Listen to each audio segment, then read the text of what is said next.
Hello everyone, welcome to Sweetie Speaks official YouTube channel. In this series, we are seeing some interesting questions on System Verilog.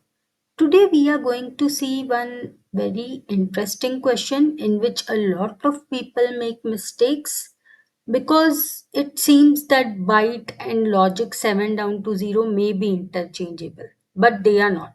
You need to be very careful where to use what. Today we are going to focus on understanding the difference between byte and logic 7 down to 0 and where to use what.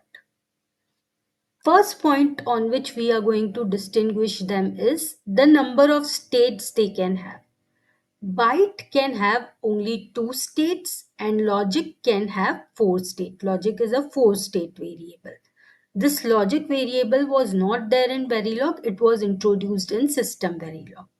Which means since byte is a two-state variable, it can carry value only 0 and 1. And logic, it can carry value 0, 1, x, z. It can carry these four values. Another major difference is related to sign. You should understand that byte is a signed variable. This is very important. A lot of people are not aware that byte by default it's a signed variable.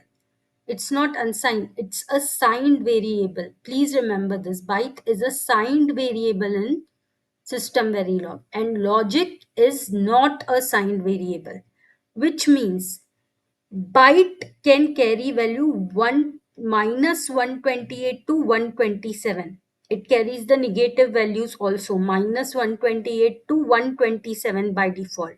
It cannot count from 0 to 255 like logic. Be very careful. If you want to count from 0 to 255, you have to use logic 7 down to 0, not byte. And then the usage. From these differences, you should be aware that byte will be used when you don't need the values like x and z, and when you need some signed values. That time you can use byte. And logic you can use when you are expecting that x and z value can also occur and you need unsigned values.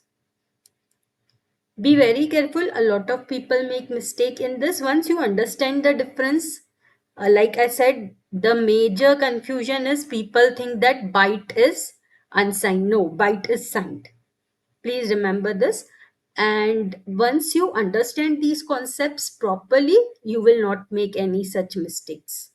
I hope these kind of tutorials are helping you build an in-depth knowledge of the subject, and you would like to see more such videos coming in future. To stay tuned, you can subscribe to my channel Sweetie Speaks Official. I, Sweetie Pinjani, will see you soon. Thank you.